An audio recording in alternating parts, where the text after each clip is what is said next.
सरकारी संपत्ति को क्षति पहुंचाएंगे, हिंसा करेंगे, इस प्रकार का कोई रणनीति है? मैडम जी, हमने हमारे एक साथी ने भी बोला था, हम सैनिक हैं, हम देश की संपत्ति को नुकसान पहुंचाने के लिए भर्ती नहीं होते, हम देश की सुरक्षा और देश की संपत्ति की सुरक्षा के लिए भर्ती होते हैं। तो हम कोई नुकसान नहीं पहुंचाएंगे, हम बिल्कुल शांतिपूर्वक तरीके से ट्रैक को जाम करेंगे। वहाँ पर चाहे हमारे को गोली लगो, लाठी लगो, पत्थर लगो, कुछ भी हो, हम बिल्कुल आराम से कार्य करेंगे। अपना जो हमारा मांग है वो लेकर हम वहाँ पर बैठेंगे और बाकी हमें किसी प्रकार के हमें सरकारी संपत्ति को क्षति नहीं पहुँचाएंगे। 10 महीने के दरमियान कई तरह की चीजें देखने को मिले। डिस्ट्रिक्ट कमिश्नर के पास गए आप लोग, राष्ट्रपति महोदया के पास गए खत लेके, और इसके बाद अभी रेल रोको आंदोलन, लेकिन अभी तक कोई सुनवाई नहीं है। तो क्या लगता है आगे सुनवाई होगी या नहीं होगी? 10 महीने का दरमियान हो चुका है। मैडम जी, ऐसा है, हम 20 फरवरी से यहीं इसी जंतर मंतर से अपने मांग पत्र सौंपने हमने शुरू किए थे। उसके बाद में हमने 3 अप्रैल को डिस्ट्रिक्ट लेवल पर, ऑल इंडिया के अंदर डिस्ट्रिक्ट लेवल पर हमने अपने ज्ञापन दिए।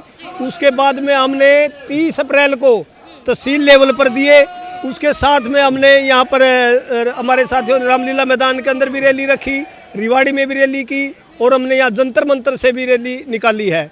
तो इस प्रकार से बाद में जब ये सभी जगह से वो हुआ, सरकार नहीं मानी, तब हमने मजबूर न होकर ट्रैक को जाम किया है। हमें ये मालूम है जो ट्रैक जाम होने से वहाँ पर रेलवे में जो चलने वाले यात्री हैं वो हमारे भाई हैं, हमारे दोस्त हैं, हमारा परिवार है, वो हमारा एक देश। लेकिन उस चीज़ को हम भी एक मजबूर हैं, ये सरकार हमारे को मजबूर कर रही है इस चीज़ के लिए, भाई हम इस प्रकार के कदम उठाएं। लेकिन लोग कह रहे हैं कि आप लोग केवल अपने स्वार्थ से बैठे हैं यहाँ पे, 2 पैसा कमाने की लालच में। मैडम जी देखो, 2 पैसा कमाने के लालच में जो बोलते हैं ना लोग, ठीक है, मानते हैं। ऐसा आदमी कौन है इस देश के अंदर जो 2 पैसे के बगैर अपने परिवार का पालन पोषण कर लेगा? हमारा भी तो परिवार है।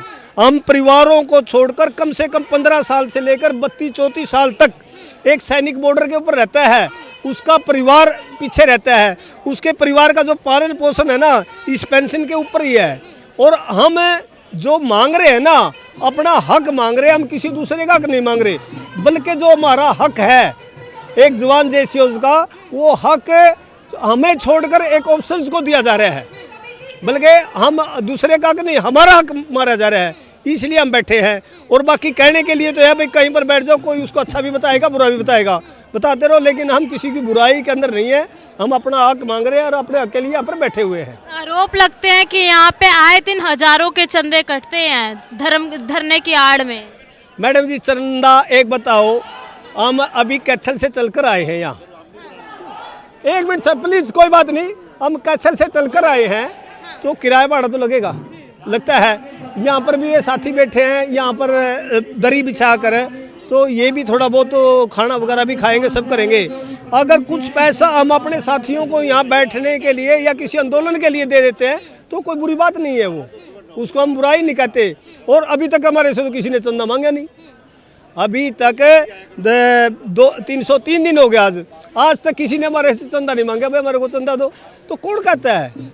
303 दिन का समय बीत चुका है, अब आप लोगों की जनसंख्या में गिरावट नजर आ रही है। बैनर्स जो थे, जो जितना उत्साह था, क्या उन सब चीजों में भी कोई गिरावट है इन बैनरों की तरह? मैडम जी देखो, आप कुछ भी कहते रहो, ये हमारे उत्साह में कोई गिरावट नहीं है।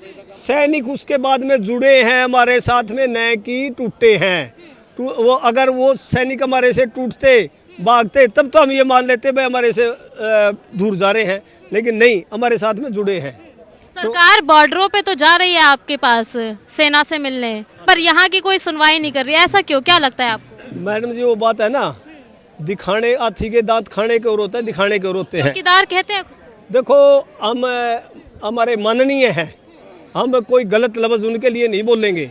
अगर वो ठीक है, वहाँ पर भी जाकर अगर हमारे लिए जो ये विसंगतियाँ हैं, इसमें हमने मांग क्या है, हमारी छोटी मांग है 3 जजों की कमेटी बढ़ा दे, तो उसके बाद में हमारा क्या है? हमारी माननीय प्रधानमंत्री से कोई दुश्मनी थोड़े है, अरे वो हमारा ही चुना हुआ है। वो अगस्त 2013 में जो रैली हुई थी ना, उसके अंदर वहाँ पर यही सैनिक हैं जिन्होंने छाती ठोक कर उनके साथ में खड़े हुए थे और जब वो बने थे। और अब अगर हमारी जो विसंगतियाँ हैं इनको भी दूर करते हैं, हमारी मांग को पूरा करते हैं, ये सैनिक अब भी उनके साथ हैं, इनसे दूर नहीं भागे। चाहे वो बॉर्डर पर जाकर करें, चाहे यहाँ पर करें, कहीं पर भी करें, हम इस चीज़ से बिल्कुल मना नहीं करते। यदि विसंगतियों पे ध्यान नहीं दिया माननीय मोदी जी ने तो क्या करेंगे आप? तो मैडम जी तो मालूम है, और एक देसी कहावत है हमारे हरियाणा में, हाथ को हाथ धोता है। अगर वो हमारे लिए करेंगे हम उनके लिए करेंगे, इसमें तो कोई दुराई नहीं है, ये तो बिल्कुल सत्य है। और किसी बुजुर्ग ने सही बोला है, भाई हाथ को हाथ धोता है। अगर वो हमारे लिए कहेंगे हम उनसे भी आगे चलकर उनका साथ में खड़े हैं, और अगर हमारे लिए नहीं करेंगे वो एकदम वो पीछे चले, हम उनसे 10 कदम पीछे चलेंगे। चलिए, बहुत बहुत शुक्रिया हमारे साथ जुड़ने के लिए। देखिए, आज धरने का 303वां दिन है और सेना में आप देख सकते हैं कि ये अंकल जी हैं, इनकी उम्र आप देख सकते हैं कि 70 साल 80 साल के लगभग होंगे, चाहे इससे ज़्यादा भी।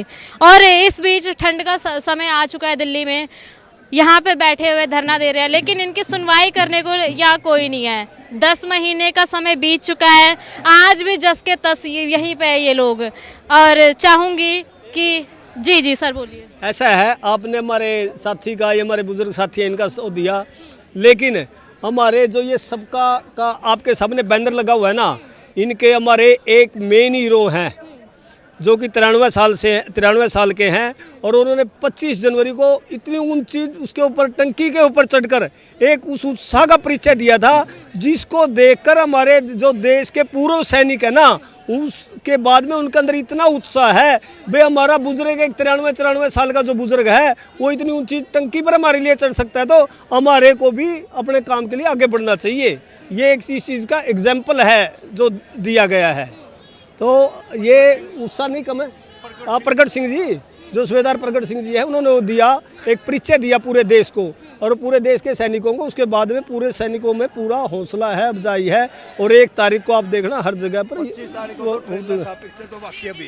25 तारीख को जो नरेंद्र रोको था वो तो एक ट्रेलर था, अभी पिक्चर पूरी बाकी है।